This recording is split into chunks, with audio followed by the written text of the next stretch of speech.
allowing the flow to happen, and having less attachments to how things should be, the programming, all of the things that brought me to this moment. Just keep shedding that so that the vitality and the juice is right here in this moment. It's so hard to put words around all this, even though I'm a talker. It's so intimate and so expansive that trying to distill it into a conversation is a little bit tricky.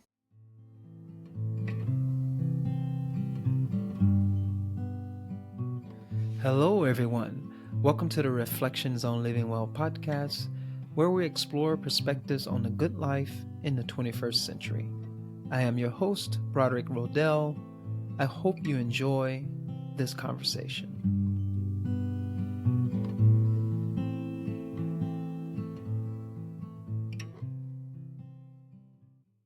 Hello, everyone. Welcome back to the Reflections on Living Well podcast. Today, our guest is Dawn Constantine.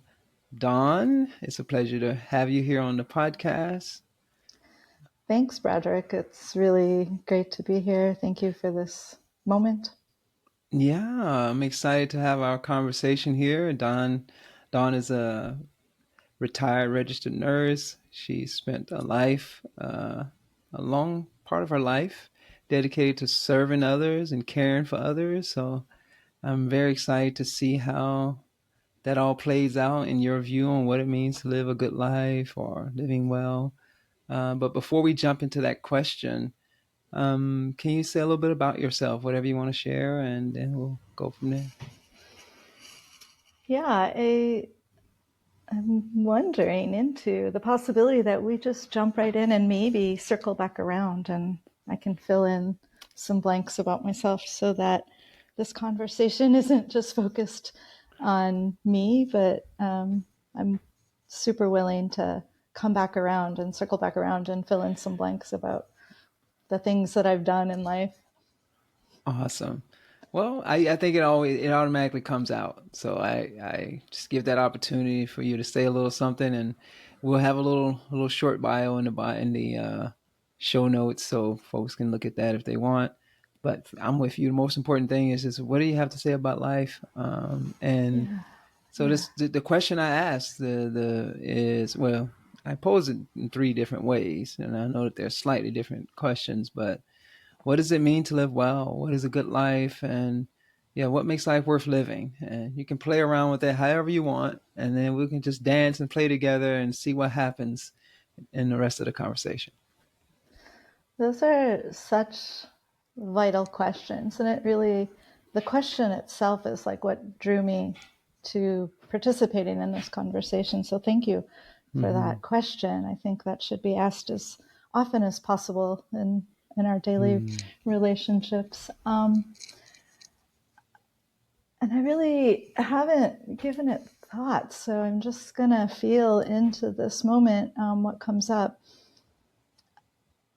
What is a good life to me is an examined life, so that my way that I move in this world, I'm always aware of how I interact with others, and that my past, although it informs my present and my future, it doesn't, when I examine that with loving kindness, I can show up without the baggage of it as much. And so a non-reactive life or a less reactive life is really important, so that things aren't inflammatory around me, and I'm not creating inflammation.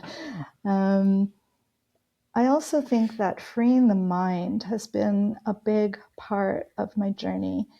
And there, we can dive into that rabbit hole if you want, of different ways that I've done that. And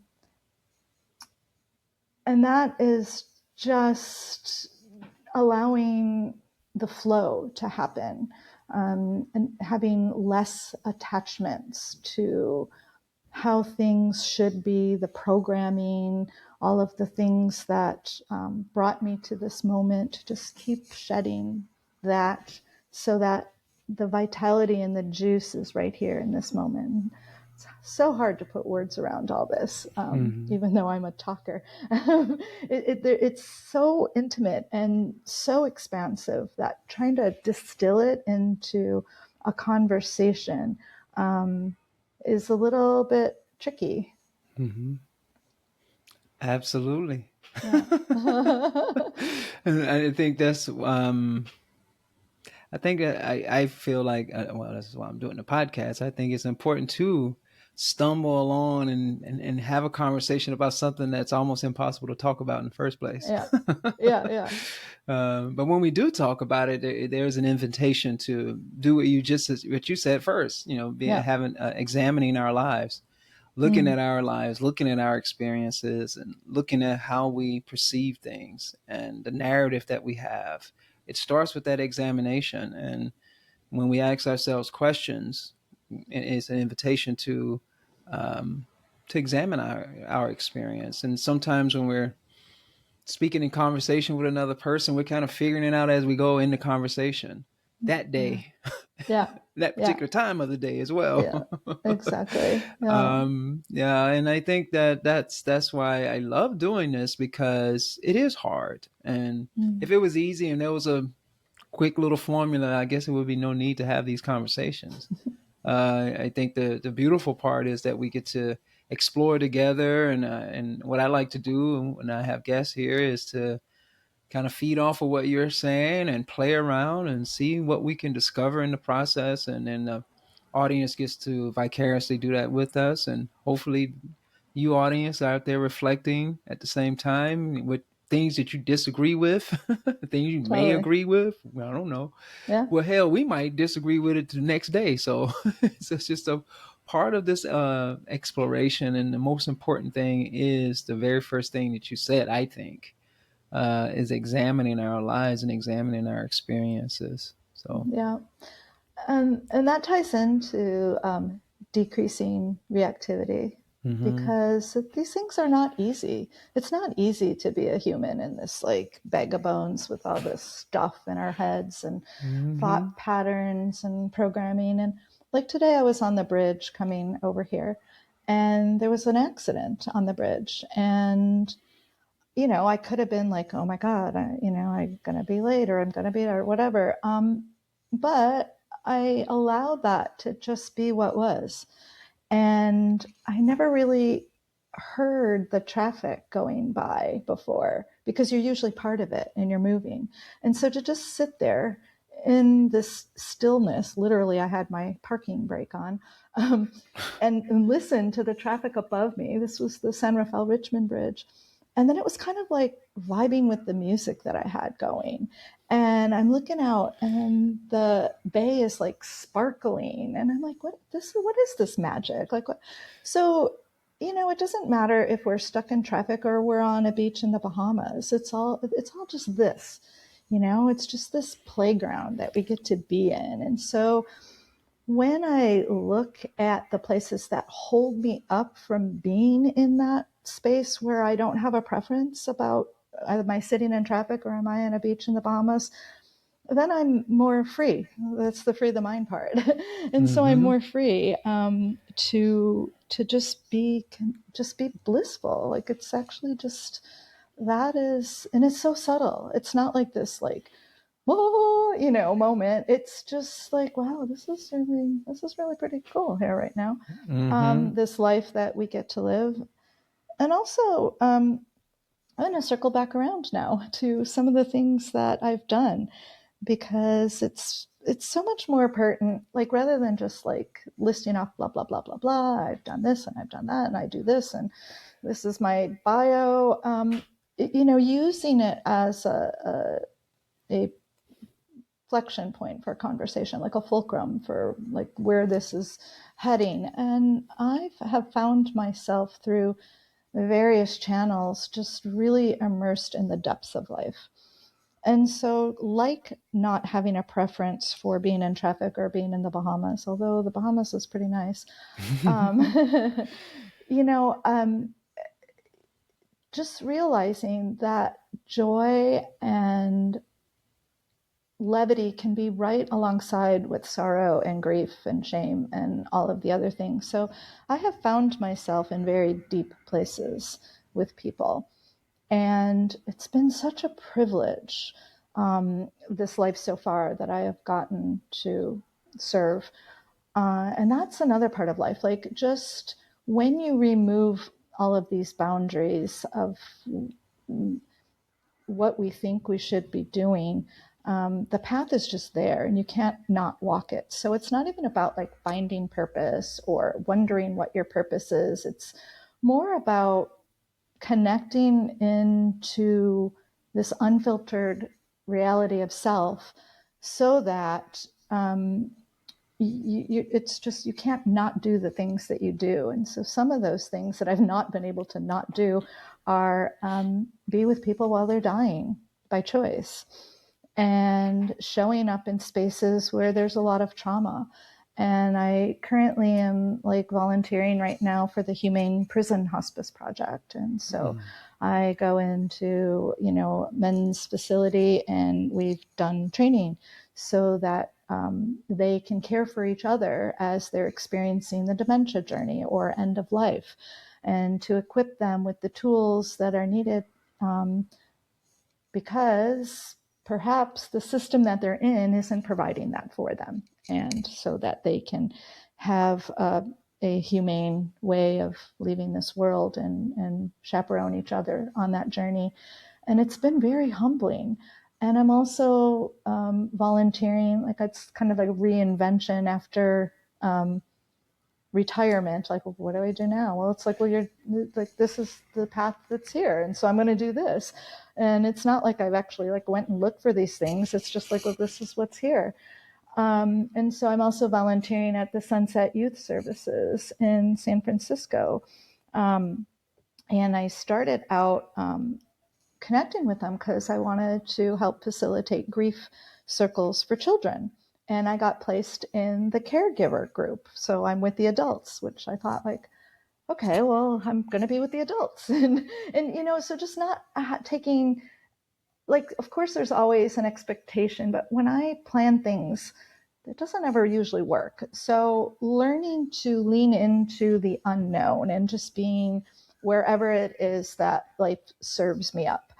And that's a good life. That's a good life. Just being in the place that you're called to be.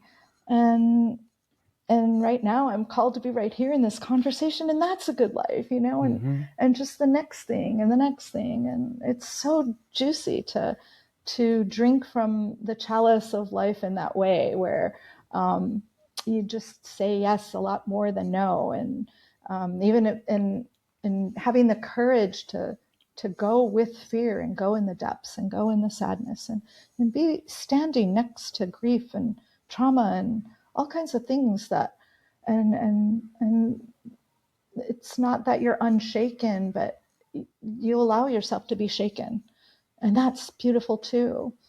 And yeah. Love it. Pause. Pause there. No, I'll keep going, but yeah, I love it. I love it. There's a lot there, and I think that I go back to the examination. When we examine our lives, it requires attention and attending to our experience with awareness, having the awareness to observe ourselves, or having the will. I mean, you need the desire to do it originally, but having that sensitivity, being aware and sensitive to our experiences is the beginning, right? Where I get to notice what is happening right now in the moment. What's happening in my own body, my own mind. Am I having a stress response, a negative stress response? Because all responses are stress response. But is it a negative stress response, or is it a positive stress response? A negative stress response is what we tend to say, I mean, at least in the contemplative world, it's reactionary, versus responding with ease and grace to a situation. We're reacting with with some negative, a quote unquote negative emotion, Mm, emotion that is causing physical distress as well as psychological distress. How am I responding? And I think a lot of us lack that awareness. We don't even know. We're like automatons. mm, And we see it, when I've had moments in my life of road rage, is when I'm being mindless, when I'm not attending to what's going on around me, when I'm not attending to my own body, or I don't even have the sensitivity to be aware of the damage that I'm causing myself. You mentioned mm, earlier in that inflammatory process, like I lack the sensitivity.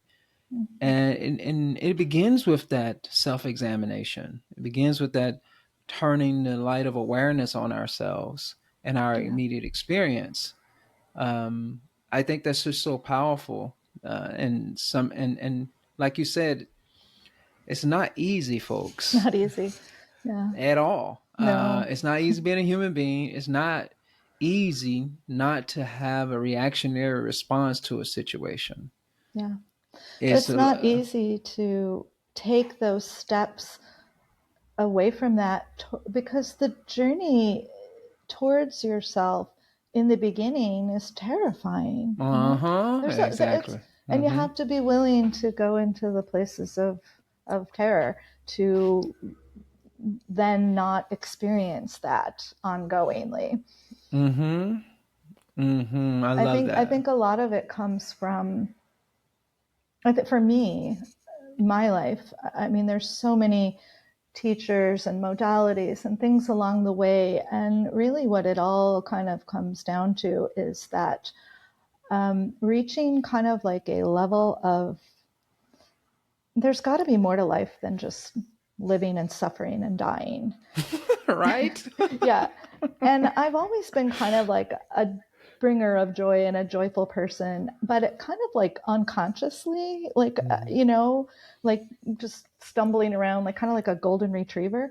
But I decided to become more like a poodle, and to really look at how can I cultivate what just is naturally there, because it is naturally there. Mm-hmm. Joy and love is what's like, I look at life as like there's like this fabric, and then everything else, like from birth through life to death, is kind of like laid over like a little template, Mm-hmm. and with all its happenings are like, on top of it, almost like if you're screen printing like a t-shirt or something. I don't know if you've ever done that, but there's like layers, right? And so I like to get down to like the deepest layer. And I think that's kind of like what this conversation is doing, and the conversations that you have um, with others. It's like, let's like peel back like the superficial places and the spaces that we tend to be in a lot of our living and waking times, and let's just be in this moment of like real depth, and like, what is this fabric, what is that we're all part of, that doesn't separate us, where we're all one, like one, there's like, it's not my thoughts, it's like it's just thought, Mm-hmm. and it's like the sound is out there, but it's also in here, and like, what is that? And so, like, talking about that kind of like non-dual stuff. But then there's the whole journey into, but we're on this planet for such a short period of time. And so we don't want to live in this total blown out expansiveness. I mean, maybe we do, sometimes we do, but to bring it back in, like you were talking about, like somatically, like in the body, like we're noticing where things are showing up in my body, and how am I going to navigate that? Mm-hmm. And the more examined your life is, the kind of easier it becomes. It's not like the thoughts stop, or the traffic stops, or the irritation stops. There's always sandpaper there. But it's like, okay, well, yeah, look at that. Like, it's not even bothering me in this moment. Mm-hmm. Look at that. Look at how that can be perceived differently. It's just Mm-hmm. perception, and looking through a different lens. And there's so many lenses we can look through. Mm-hmm. Yeah, Oh, I love it. yeah, It's just speaking my language here. I think, it's Again, it's that you said something there in the beginning there. I want to kind of elucidate because I think it's so important, such an important piece of it. We come to a time, a moment in our lives. We're like, well, hold on now. It's got to be something more than just suffering Mm. and just dying. Is there something more to my experience? And that right there, asking the question presupposes a desire to know. And I think you've worked in health care, been around, you know, supporting people who are having challenging moments in their lives, challenging experiences. So I'm assuming you've seen this. What does it take for us to come to that point? I mean, just I think everyone is individually different, of course, but Mhm. in general, what does it take for us to get to that point where we're saying like enough is enough, or just even have that awareness like I'm suffering and I can do something about this, or is there something I can do about it? How do we get to that place? Hmm. I don't know if they're chicken or like my answer, but what I've noticed is it takes a lot. It takes us to kind of get down to the bottom of things and just and like be Yeah. like so like, oh my god, I can't anymore, you know. Mm-hmm. Because otherwise there's like a cushion, you know, and when there's no, when the cushion is gone, or like when you realize that that cushion isn't, like my ass really hurts from falling because I don't have like where'd that cushion go, you know, it's just, I'm sorry, I No, you're fine. okay. All of it's fair game here. Okay, yeah, because I can get a little unruly with my language. Me um too. So. so you know, it's, I think that if there was a different way, I don't know it. Um, I don't know that I've witnessed. Um, the invitation is really hard. It's a hard one, you can say, invitation to the journey into this deep exploration, where you're just so beyond your comfort zone, where you just want to stop having everything be so painful. Mm-hmm. Whether it's physical, emotional, spiritual, all of the above are correct because there's no separation there. So it becomes like a thirst and a desire, which also too has to eventually be disenfranchised. You have to disenfranchise yourself from Mm-hmm. even that too. So the things that we wish were not true are the portals to this enlightenment, whatever you want to call it, this Mm-hmm. journey of light. Yeah. Yeah, the I dark, know. the dark Yeah. is the you got to get in to get out. Yeah. That's the gateway, and I Mm-hmm. think I think I'm not mad at your answer at all. I think that's unfortunately, as human beings, for most of us, that's the situation. Even Mm-hmm. for those of us who have that realization at a young age, Mm-hmm. say that we've had just traumatic experiences, and those Yeah. traumatic experiences, even as a young age, you're like, something got to be different. Now we may not come to fully embrace the desire for something different until later in our lives, but there was that initial thing, a set of events shine the light on the possibility of something different. It forced us to see like, well, damn, this is crazy. Yeah. This doesn't have to be this way. I know for me at a very young age, it was more of doesn't have to be like this. Like this is kind of crazy situation. Yeah. This why is it this way? Yeah. Everybody is not going to have that experience, but I Right. had that experience through challenging moments. It was Yeah. so challenging. Now later in life, I figured out ways to manage and take care of that. Um, but a lot of it at first was like, there's something can be different. Let me Mm-hmm. try to do different activities. Let me engage in sports, or let me find some people find ways to escape through substance abuse or Mm-hmm. whatever it may be. And you come to these realizations through pain. And do you have to? I don't think you have to. But what is required is that you have to be open to that cushion not being there. Use your analogy, because the cushion is there. I can reason with a person. I can have a discussion with a person about it. And I'm like, yeah, that makes a lot of sense. But they just can't feel into it. It's like, well, I got my cushion. I hear that's theoretical. Yeah, that was your experience, but not my experience. Things seem to be, I'm coasting, man. My life is great. Everything is cool. And I'm like looking at them like, actually, the way you're reacting to this experience, or what I just saw, how you just reacted, I'm not going to say that, but you can see it. And it's like, yeah, it's not as smooth as you think it is. And I can reason this possibility, like, for instance, say contemplative practice, some kind of self-examination practice. And they're like, yeah, that's interesting, but I don't really need it. I got my cushion. And I think most people respond that way. It's very few humans are going to respond like, yeah, I got my cushion. Like, oh yeah, I might not. Yeah, my cushion may not be there one day or even one moment. Maybe I should learn some skills how to deal with that potential. Most of us are not going to do that.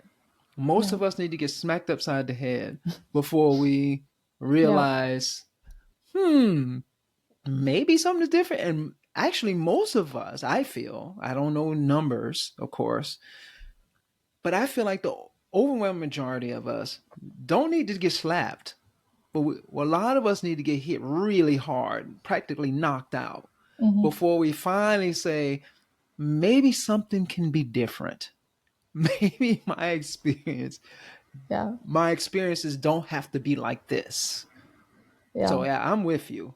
I same. I had a very, let's just call it dysfunctional childhood, and I just thought these people are crazy. Like, I don't know how was I dropped off here? Like, none of this makes any sense. From the abuse to the religion to the everything was crazy, just crazy. And I didn't know anything, and it took me a very long time to kind of like paddle, but I just kept paddling through, like, these are not my people. Of course they're my people, I love them now. But I had to leave that nest and go very, very far to come back to, I needed to be there. That's where I needed to be. That was the hatching of everything, about me. And to be able to, it's not even integrate, it's like beyond integration, because there is no separate me. Like, it's just this, it's just this experience. And to be, when you're really just in this experience, and you're alive and you're full and you're embracing it and drinking from it and giving back and flowing and being one with this experience, then all of that other stuff that got you here and wherever it is that you're going just doesn't even matter. That's why I was like, my friend's like, are you going to take like notes and jot down things before you get on this podcast? I've never been on a podcast. And I'm like, I don't think so. I didn't even read the like the little prompts, because it wouldn't, then I'd be, so the thing is, like, we live so much of our lives in our brains and our minds. And, especially if we've had education or really given thought processes like a stamp of approval, and we've both done that, right? We've both been through education, and so we learn a lot, and most of what I'm doing now is just undoing all of that learning, because it's utilitarian. It provided me a basis to serve in a way that I did as a nurse, and to show up. And I've done a lot of education. Like, I became a massage therapist and a sound healer. And, I certified in all these modalities, clarity breath work that took me like 15 years to fine tune that, and meditation and yoga teacher, and all of these like accolades that will show up on the little bio. But that is all just like, I consider them now like tools that I can use with people. But I'm not like, I don't even have like a practice or a business, because it's like, either you jive with me and we're going to hang out, or you'll just pass me by, kind of thing. And I've never, like, like I look at these things as like these are like the little modalities and the ways that I've learned to investigate myself. But everybody's different. And Mm-hmm. I'm not like gonna say like you need to use this tool, or you need to use this tool. I don't want to have that responsibility for anybody, but Mm-hmm. I'm loving to like just hang out with somebody and be like, oh, let's try this.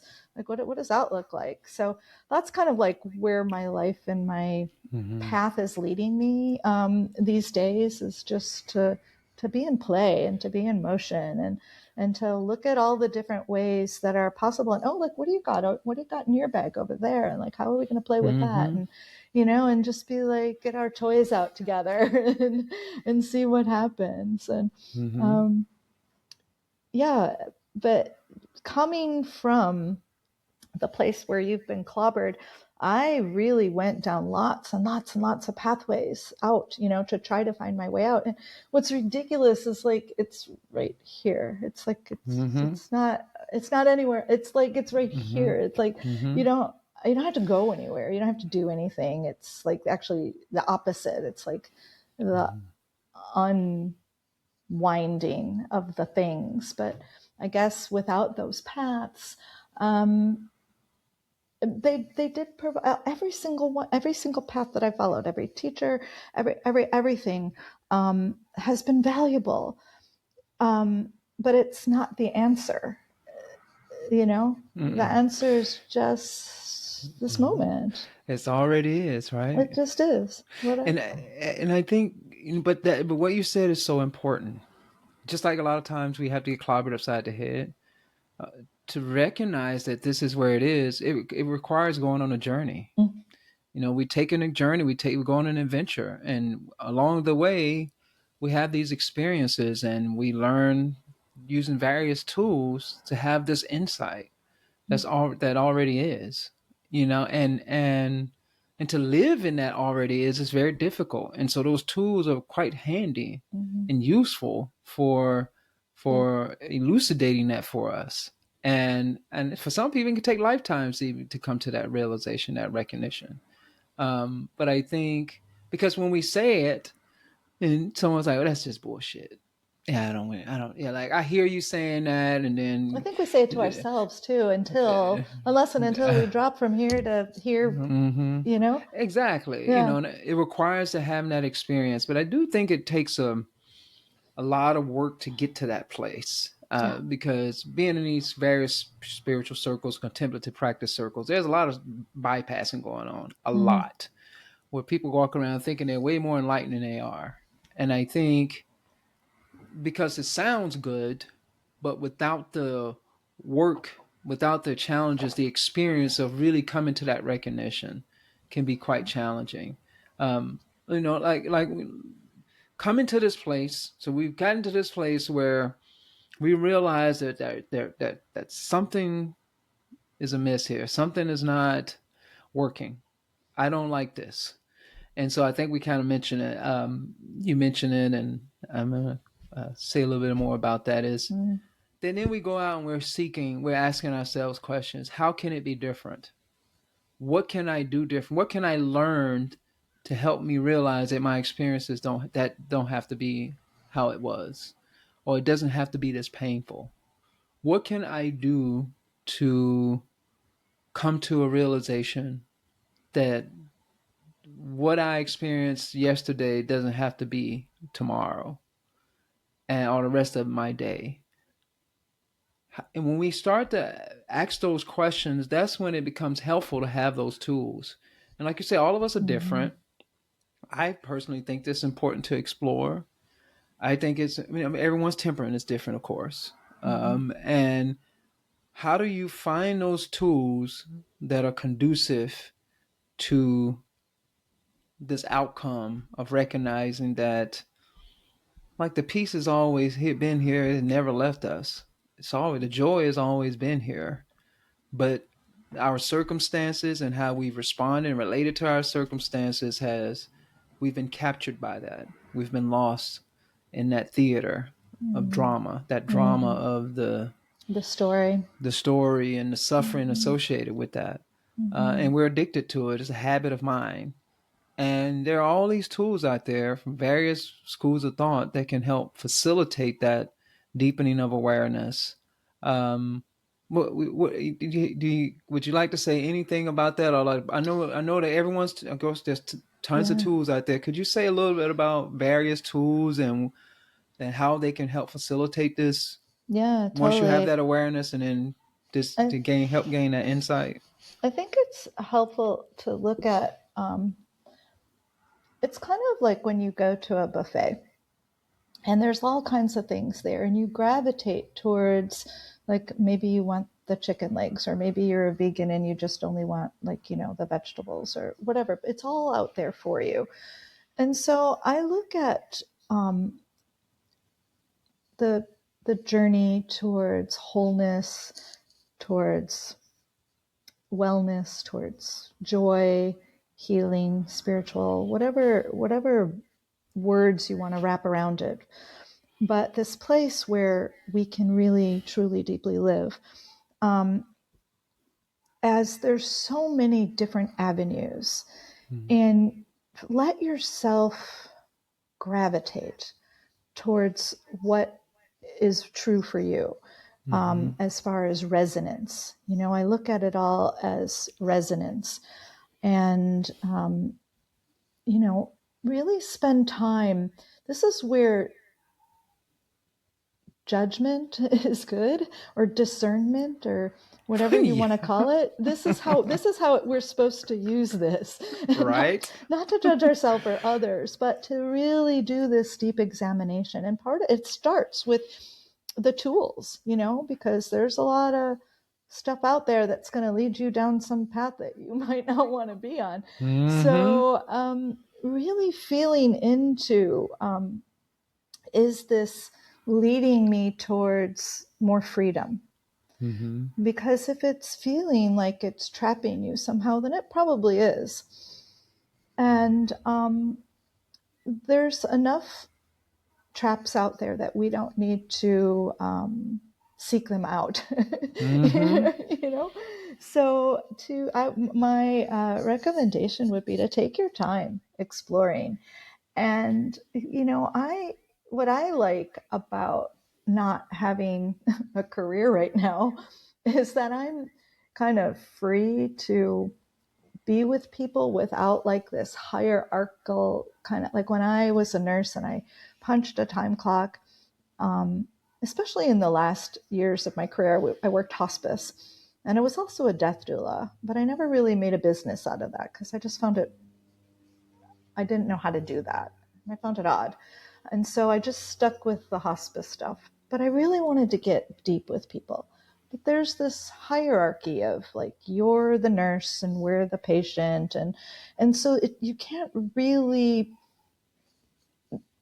smooth that out. That hierarchy exists for a reason. I mean, there's reasons and systems that, that there's a doctor and there's a patient, or there's a provider and a recipient, and the exchange of money kind of puts the stamp on that journey. And I'm not to say that, we shouldn't pay people what they're worth. I'm not saying that at all. I'm just saying that I've realized that there's a freedom in some of that exploration being outside of that dynamic. And then there's a point where, like, there's been plenty of things that I've invested my money in, and a lot of people that I've followed down a path for a period of time. And because I sussed that out energetically first, it's never been not okay, those interactions. And it's always felt really good. And I bow to those experiences and those people with everything that I have. And so there's that dynamic that enters into it. And I think both of those things are rich. That kind of self exploration where you're not in a hierarchy dynamic, and the other types of exploration where you need pointers, or you need a deep modality. I would always say, when you have a lot of dark shadow work, then you need strong medicine. You Mm-hmm. might need an ayahuasca journey, or you might need some really deep, somatic experiencing kind of things. And then there's other times where you're not in that place, or you've made it through part of that journey and you've lightened up a bit. And so, to have something lighter that you can play with, or maybe now you're ready to sit in meditation because you couldn't before because the anxiety was too deep, or maybe you need a sound healing just to get in to break up some of that uh, density. Mm-hmm. So there's different ways to play in this world. I look at it all as play. It's all Leela, Mm-hmm. right? Maya, whatever you want to call it. And let's just do that with each other. Let's give ourselves permission to play. And when we give ourselves permission to play, I think we take a lot of weight off of what might be a journey that's gonna be kind of deep for you. Mm-hmm. Yeah. I love it. Having a good I partner, to be there, witness. ex- Sorry. exactly. No, It's no, like, good. Yeah, I love it. this is where we're like, yeah. Wow, I love it. And I think because I think what you're saying, especially with having discernment, you need to go out and explore. Mm-hmm. You're going to find things. You have to have discernment, and sometimes that discernment, you're going to make mistakes just in life. Mm-hmm. You might come across some modality. You realize that this person is an asshole that you're learning from, for instance. Just a random example, Mm-hmm. and you come to terms with that. But you didn't know that person was that way. But after a while, you've learned how to see that. And then in the future, you say you go on to learn something from someone else, you have a greater chance to pick up on the possibility of this a person not being a quote unquote good person. You're going to Yeah. have a little bit more discernment, a little bit more judgment. Yep. And I think that a lot of times folks don't want to hear that. They might just think that, oh no, I don't want to have to go through that. But like that's just a part of the journey. It doesn't have to be anything traumatic, but a part of the journey is learning. And one of the things that I like to do when I'm sharing this with people, I'm like, okay, there are some basic things that you tools that are just fundamental. Now, where you want to go get it from, that's up to you.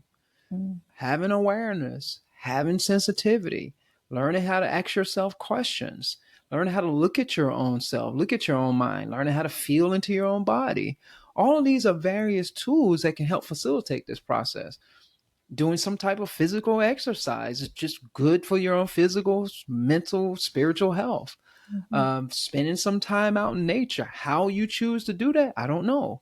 Those kinds of things are kind of foundational. And then what modality you use to facilitate that, I don't know. If you want to build Mm-hmm. up your somatic sensitivity, I don't know. Maybe Reiki is good, or craniosacral therapy, or Qigong, or getting body work on a regular basis. I don't know what that is going to be the thing that really resonates with an individual, or getting acupuncture or whatever it may be. Whatever it is, you have to go out and see, Mm-hmm. experiment. Sometimes that experiment is not just doing the actual modality, but talking to people, having conversations with people, reading things about it is like having a conversation in a way. That's the idea of once we get to that, find that pain point, we got to the point where like I'm done. I'm done with this. And we start to ask questions, and then we go out and we seek answers. We might go out and seek a person, we might see a piece of literature, whatever it may be. We begin the educational process. And that educational process expands our awareness and our sensitivity to what's possible Mm-hmm. in our healing journey and our journey to mitigating unnecessary suffering in our lives. I don't think there's a way around it. I think Mm-hmm. you and I having this conversation, someone may be listening to it and they're like, oh, that's interesting. I might explore that. They said this thing that I've never heard of. Craniosacral. What the hell is craniosacral therapy? Or what is all this? What is Leela and divine play? What the hell are they talking about? That's just a seed that's been thrown out there, and go look it up. Go see. Maybe you'll find a piece of literature that works. Maybe you'll find a teacher or a human being that can share with you some ideas about that. That's just a part of the process of coming to this realization. You might find a set of tools that really resonate with you and you stick with them. Like I have certain tools that I do. I'm like, I'll probably do these things for the rest of my life. I really like it. Mm-hmm. It's so good. Like, breathing Mm-hmm. exercises, for instance. I'm like, I probably will always do breathing exercise. I love Yeah. it. Yeah. It's so good, and I can talk about the nervous system. I can talk about it from a psychological, subtle body perspective, the benefits of that. But that might not necessarily fully resonate with. I think everyone can benefit from breathing exercises, period. But the type of breathing exercises that I do may not resonate with somebody else, and that's fine. And I think recognizing, though, if I suggest that, for instance, breathing exercises, that they're affecting the nervous system in this particular way. If I look at the autonomic nervous system, let's think about, I know it's an oversimplification, but it's stress response mechanism that we have in our in our brains. How how does breathing affect that? How does meditation? I can have that conversation to help a person understand what is actually happening. They're like, oh, I get that. Maybe they go find breathing through a qigong practice versus breathing through a yogic practice. It doesn't matter to me. Breath is breath. Yeah. Breath is breath. It Yeah. doesn't matter. You find what resonates with you, Yeah. and you start. And man, that's discernment. And I think Just being I, able I to want to, see. Yeah, I'd yeah. like to bring in attachment as well, Oh yeah, yeah, yeah. because, Oh yeah. attachment is huge. It's like a gigantic topic, right? But just in this moment right here where I see attachment is, I have experienced people that I've, come across that have come and worked with me in various ways, and they do this thing and they do this thing and they do this thing, and without, they're not getting the result that they want, but they don't know how to not do this thing. Yeah. And and so maybe that thing you're done with it, or maybe it's not for right now and it could be for Mm-hmm. next week. And Yeah. so and so the attachment to the thing is an Mm-hmm. interesting kind of sticky place that we can find ourselves in, and myself included. Like,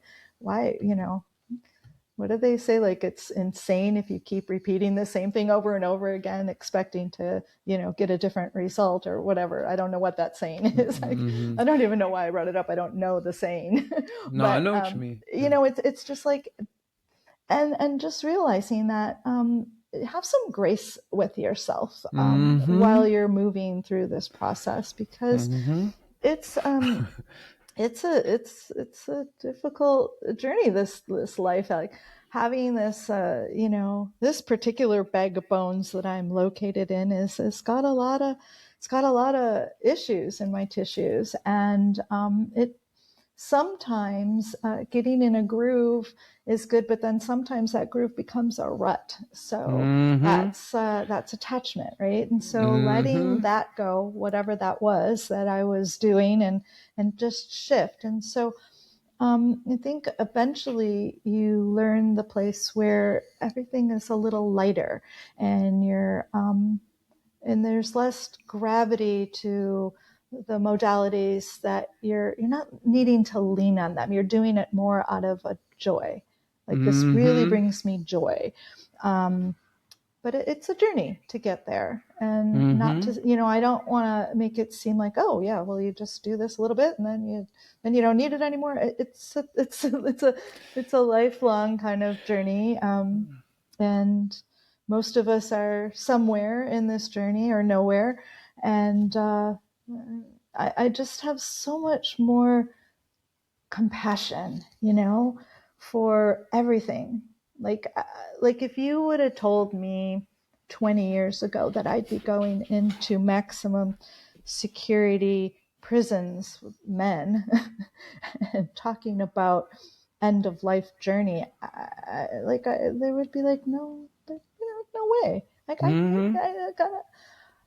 And now I look forward to those experiences, of just, people are people are people are people, like, everywhere we are, no matter what their life's experience have been, and I can have so much more compassion for all that. Like, this life is out there, the world out there is brutal, you know? Mm-hmm. I can see that there's a lot of brutality, and just being able to see people not as perpetrators and victims, but just we're all on this journey and we're all just plugging away at it. And some of us, and myself in the past, and myself tomorrow, and myself and maybe even in this moment, are not as aware as we can be.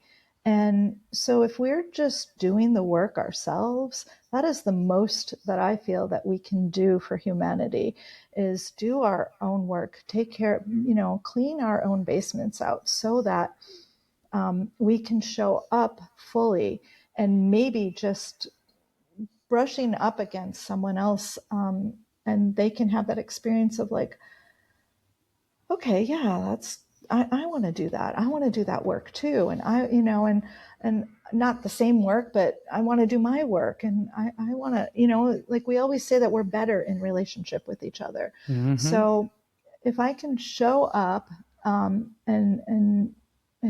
be better because I'm with someone else, like right now, I feel like I'm in a better place in this conversation than if I would Mm-hmm. just be doing whatever it would be that I'd be doing.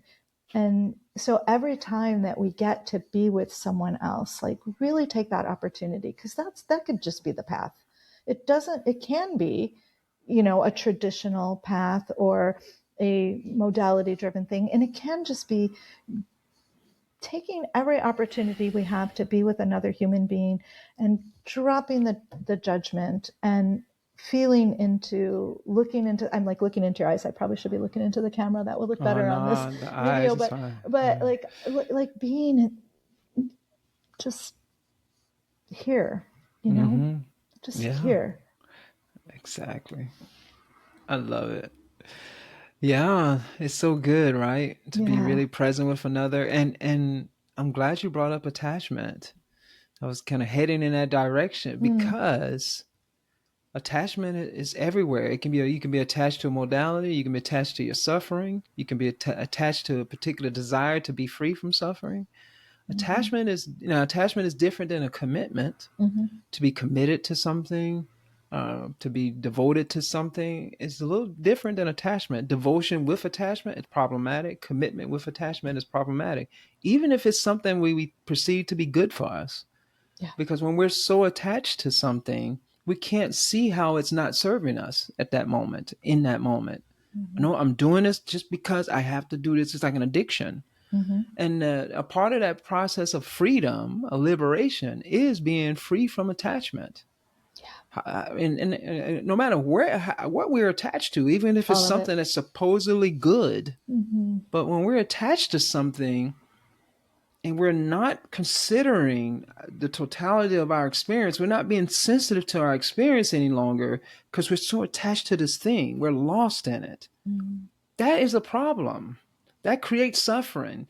That enhances that capacity to be reactionary because we're not noticing with a greater amount of sensitivity to the totality of our experience. I'm not saying you're going to know everything about your experience, but you at least want to have a greater capacity to be sensitive to your experience so you can make those choices of like, okay, today that's not working.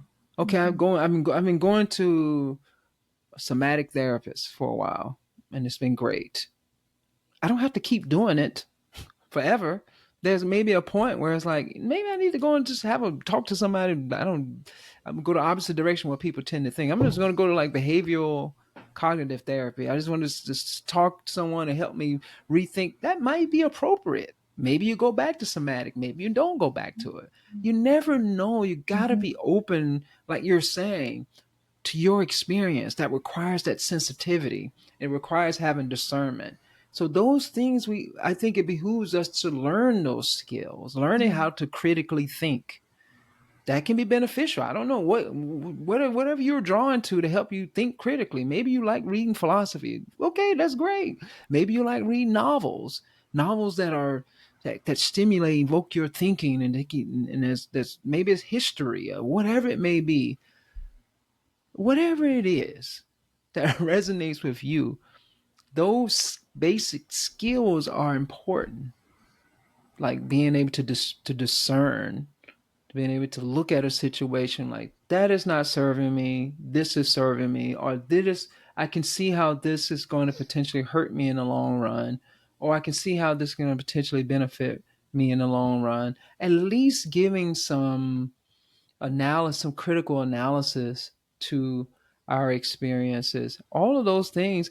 And for me, I think I'm just going to say this, and maybe you can disagree with me or not, but what I'm taking from what you're saying, and I fully believe this, is that what is good about the life, what you said in the beginning, is the process itself. Yeah.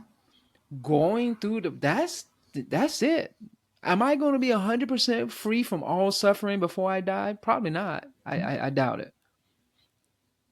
But my life is great. It can be quite extraordinary and have moments of pain throughout it all. Yeah. There's a really big difference because you put those two words really close together. So I'd like to just play on that a little bit. Pain and suffering, Mm-hmm. they don't have to be hand in hand. No. There can be pain, Mm-hmm. and you don't need to suffer from it. Yep. It's really true. There can be pain, and it doesn't have to cause suffering. So play with that if that seems Mm-hmm. not, contradictory Mm-hmm. of terms, because that's like an exploration in itself. Like, where is pain, or even just discomfort? It doesn't even have to be pain. Discomfort, too many thoughts.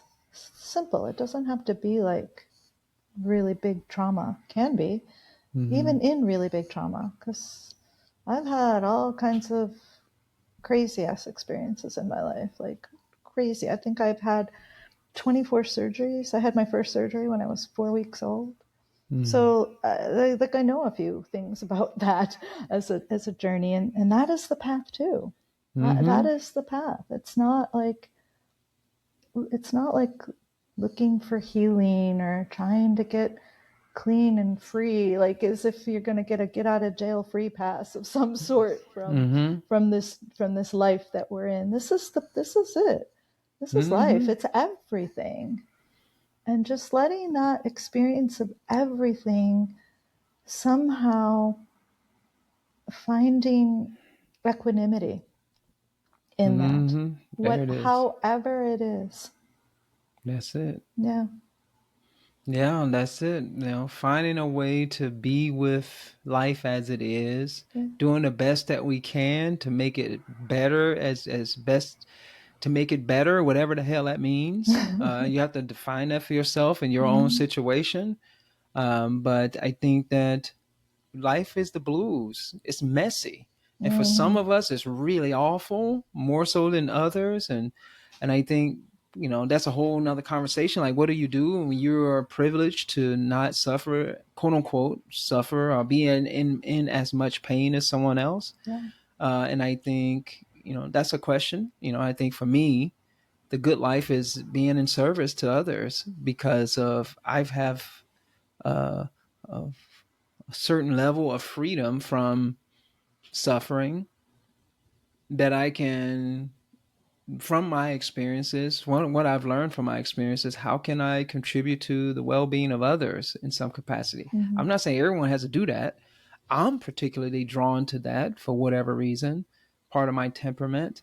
And that feeds into my sense of the good life. Yes, I'm going through my individual process of working through whatever it is I need to work through to learn and grow as a person such that I can accept what is right now in this moment and recognizing that I am one with everything else.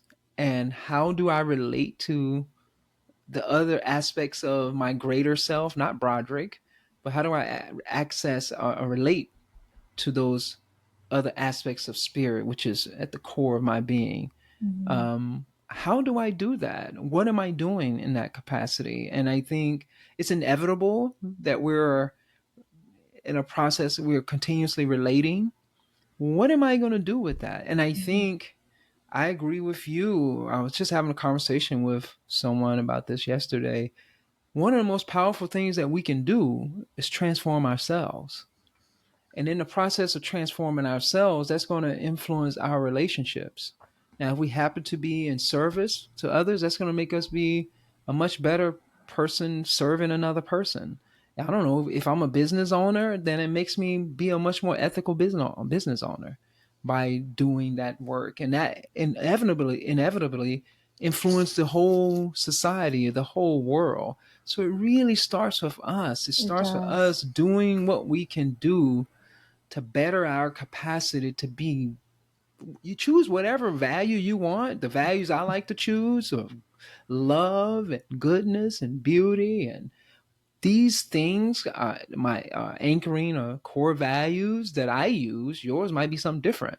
It might be kindness, I don't know, or joy, whatever it is. And like, how do I live my life such that I can enhance my capacity to do that? And that really starts with me doing the work that I need to do, examining myself, asking myself questions, educating myself, learning about various tools that can help facilitate that process, and talk to people, Yeah, have conversations with people, connect with people like you're saying. Let's just look deeply in each other's eyes and connect and listen to each other, learn from each other. We might use different words, we might phrase things slightly different. It don't matter anyway, because they're just fucking words, because the exactly. words are not the no, yeah, they're just words. The Yeah, words are not the substance that's beneath it. And I think we get to play, we get to do this yeah. thing that you're speaking of, throughout this conversation, It's all just love. right? Yeah, it's all just love. It is Like we have so many barriers to it. It's ridiculous. so ridiculous. I Yeah. know, right? But it takes, man. It's so funny. We're saying that, but for a lot of us, we have to come to Yeah. understand that, wow, that's so ridiculous. I can't Yeah. believe how ridiculous this is. Have we Yeah. always thought that? I always thought it the way that I'm thinking it? No. No, no, But I've totally not. learned to be Yeah. like, wow, this is so uncalled for. It's so This is, uncalled for. And I like what you said about capacity, because I was thinking while you were saying it or before you said it or at some point, I was thinking about it's making space, the capacity. When we do this work, we're enhancing the capacity and space for others to also be mm-hmm. present in this moment. Yeah. Yeah. Yeah. I'll say this, I know we're getting to a close, but when you're saying that, for me, and I think just based on what I'm hearing, you might agree with me, or it might at least resonate with you in some capacity. By doing that, even if someone never comes into contact with us, we're making an imprint. Everything that we do, It's and like the a imprint that vibration. we exactly the imprint, or that wave vibration, that wave that we, like, you throw a stone in the water and that wave propagates throughout. When we're doing that, everything that we do. So when I am working to be a more loving person, I'm contributing to the whole. Even though there are many people in this world that never know that I'm working towards being a loving person. Some people may look at me from afar and make assumptions about me that they may not think that I am.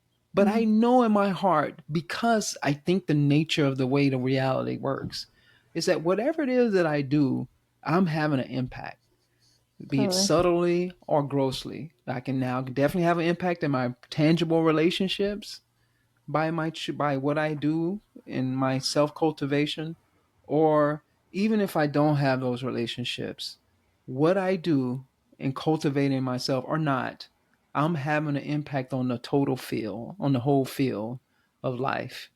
And I think that, to me, is a beautiful life to live. I That makes totally life believe that. worth living, no I matter how totally believe painful it that. is. I do Mm. this practice that I offer up every Wednesday with a group of people. It's a yoga nidra practice, and we do a little breath work, and I take them through this journey. And at the end, whether they're asleep or awake or wherever they are in their journey, I just, thank everybody for showing up. Because, and I always say, when we take this time out to cultivate this presence in ourselves, it's a gift that we're giving to the world. I really Yes. believe that. Me too. Because I feel it. Like, you feel it, we feel it. It's Right. real. Mm-hmm. It's real, folks. Mm-hmm. Yeah, you might like, oh, what are they talking about? I'm like, go have the experience. Go and go It's called and magnetism, yeah, exactly. You Go can feel explore. it when you bump up against someone that's in a certain, carrying themselves, like, walking their dog, and they got a little bounce in their step, and that, like, all of a sudden, you get a little jiggle in your step, and Mm-hmm. yeah. People say yawning is contagious. I think a lot of stuff is contagious. The good, the Mm-hmm. bad, and the ugly. Mm-hmm. All of it is contagious, Yeah. really. So And what do it's you want to put out there? What do you want to? exactly what I want to put out there. Yeah. Exactly. Oh man, Dawn, this has been awesome. I've loved it. Do you have any final words you would like to share um before we head off? I mean, we could have we could gone just do this further. forever. Yeah. There's so much Yeah. more to It's explore, time but to end because the sun is in yeah, my I eyes now, see. and I totally Yeah, can't see. So it's cute. yeah. Um, I just, whoever you are, wherever you are, know that people are inhaling your fragrance. so let's cultivate that fragrance for each other. Oh, I love that so much. That was so good. That was so random. I love it, though. I love it. Yeah. Thank you so much, my sister. This has been beautiful. It's been a pleasure. I hope we continue our conversation on off the podcast. But Absolutely. thank you so much. Thank you.